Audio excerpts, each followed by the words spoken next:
there, and welcome to Gundam Lore, the channel where we talk about Gundam lore. It's the first video on the channel, and I figured what better topic than the first part of Gundam. But what is the first part of Gundam? If you're like me and you start stories with Chapter 1, you might have noticed, despite all its success, Gundam doesn't really do that.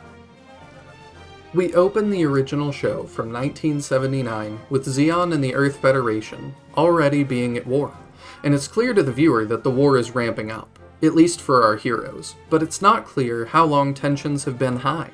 The Origin series, which I love, explains a lot of this, but that too opens on an in-progress story. It is before the war begins, but Zeon Zoom Daikun is railing against the already oppressive Earth Federation. So that got me thinking. Where is the beginning? When is the beginning? The Soviet Union. 1983.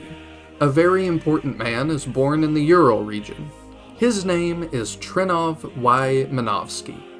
I'm sure he had a childhood similar to most Soviet kids, but there's a small accident near his hometown when little Trinov is just 3 years old. The accident is at the nearby nuclear power plant. We call it Chernobyl. Maybe you've heard of it. There's a good show about it. It was also the largest nuclear accident the world has ever seen. This is a formative memory for young Trinov Minovsky. The narrator even tells us that, from that day forward, nuclear power became the enemy for the young boy to overcome. Young Minovsky has to evacuate his home in East Germany, and a short time later, he immigrates to the United States.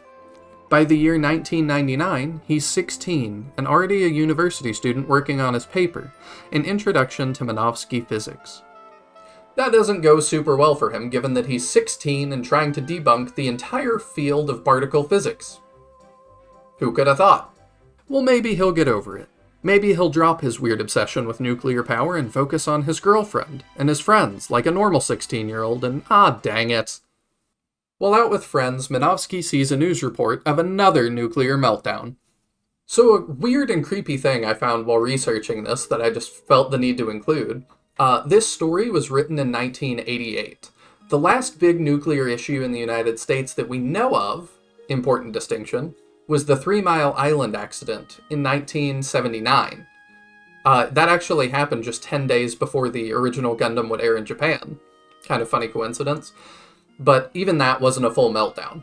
Even so, I think that probably influenced the author to include this happening in America. The creepy thing about this, though, is that he was having to project 11 years in the future, and he actually kind of got it right. There was a large nuclear accident that happened in the year 1999.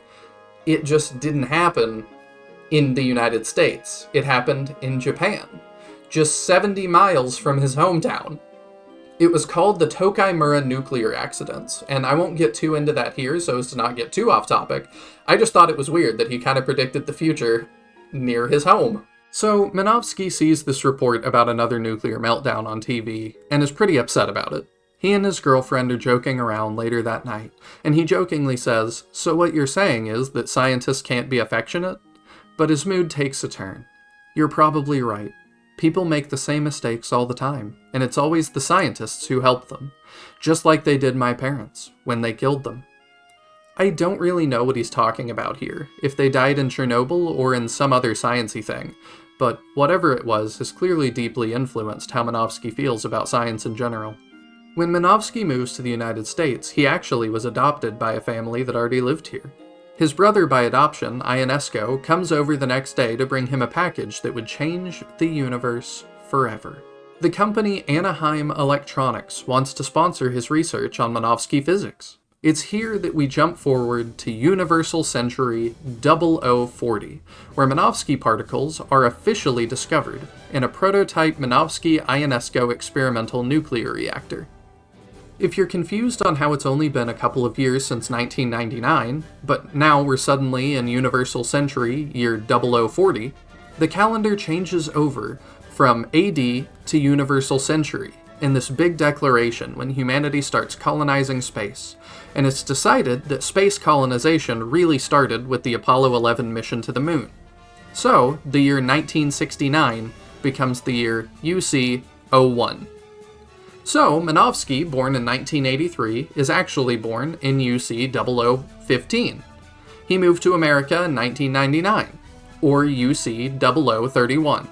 The specific detail of the Apollo 11 thing isn't really treated as canon anymore, and it hasn't been for a long time, but the Minovsky story is still treated as canon. So, just kind of squint at it as we move past. It doesn't line up super pretty with the current canon timeline. Anyway, the Minovsky Ionesco experimental reactor is really important, because it's the first clean nuclear reactor. It doesn't emit neutron radiation.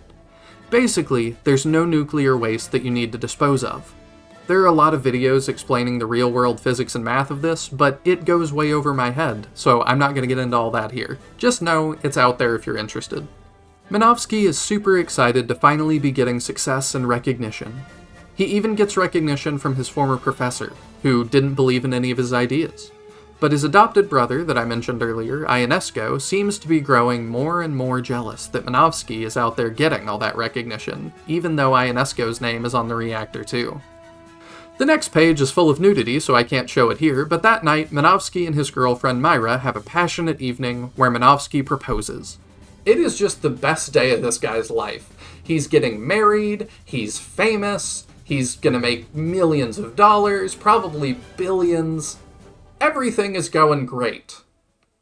And if that sounds like the perfect time for things to go wrong to you, Minovsky's brother Ionesco stabs him in the back.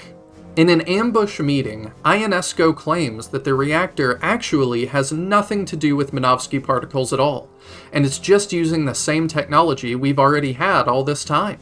Ionesco claims that Minovsky only did all of this to seek fame, and that the duo never detected any unique particles with unique characteristics.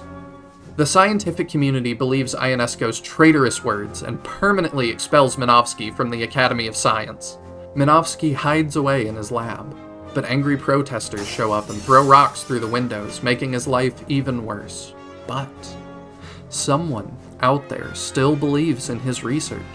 Someone with money and influence, who isn't beholden to silly things like the Academy of Science. Degwin Zabi. Degwin makes the couple an offer to move to the space colony Side 3 and continue his work, with a focus on creating an artificial sun using nuclear reactors for the colonies. Minovsky, who we know has been right all along, is successful after 5 long years, thanks to the financial backing of the politician Zeon Zoom Daikun. He also establishes the Minovsky Physics Society on Side 3, where he would teach brilliant minds like Tem Ray, the father of the first Gundam protagonist Amuro, and also the man who would go on to create the titular Gundam. If you've seen any part of Gundam, though, you know that this technological breakthrough wasn't all about lighting the colonies. It had other uses as well. Immense weapons of war, called mobile suits, were able to be powered using Minovsky's newly discovered nuclear reactors. The Origin movies show us the first concepts of mobile suits being plugged in, but now, carrying small nuclear reactors with them, they can have free movement. A side effect of the Minovsky particles these reactors give off is that they also interfere with microwaves and radio waves. Radar systems and long-range wireless communications become impossible around Minovsky particles. So, it's like we're back to the days of pirate ship cannons and broadsides. War will never look the same again. Minovsky's wife, Myra, doesn't love this. In fact, she's horrified. She views the man overseeing the project, Giran Zabi, just like Ionesco. She feels like her husband has also changed too much, and she leaves him forever. Around 15 years pass. The year is UC 0070. The leader of Side 3, Zeon Zoom Daikun, is assassinated, and the Zabi family takes power. It's here that Minovsky's story diverges a little bit. You have the manga from 1988, and you have the Origin movies from 2015. We'll talk about the Origin movies first, and then we'll get into the manga. So in the Origin movies, Minovsky regrets empowering Zeon with his technology. It's allowed them to work on mobile suits and become a military power.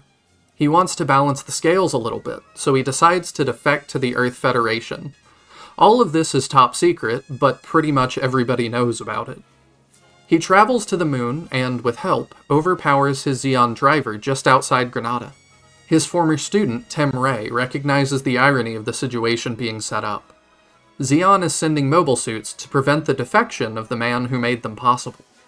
Zeon sends an elite squad of trusted soldiers, led by Ramba Ral, to ensure Minovsky isn't able to defect.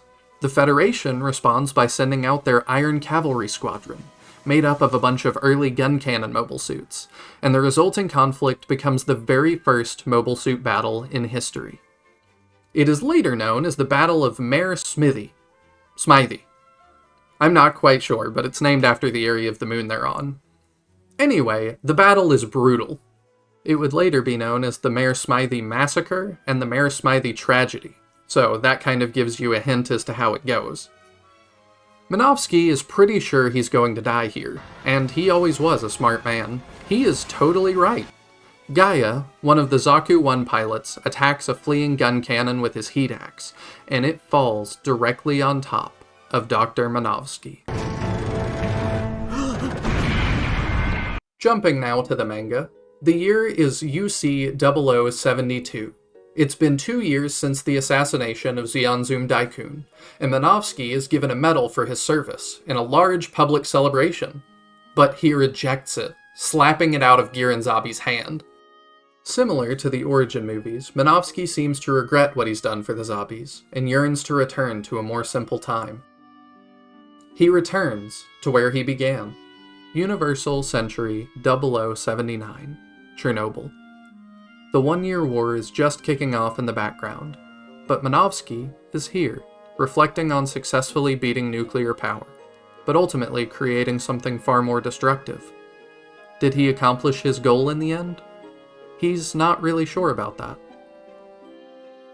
This brings us all the way back to the start of the book. All of this story has been flashback. A contemplative Minovsky is being rescued from some sort of shuttle, but he resigns himself to his fate, being killed by his own creation. So that was the first full story told in the Gundam timeline. It was originally published in Bandai's magazine, Comic Weapon Cyber Comics, in 1988, but it was later republished in 1990 in a compilation manga called Gundam Generation. There's still a lot of in-universe events that happen between the start of that story and the end of that story, but if you want to know where it all begins, this is it.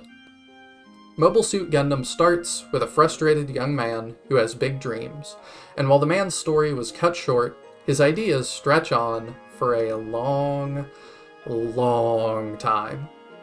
This has been Chris Nyhill, and I hope to see you in the next Gundam Lore video.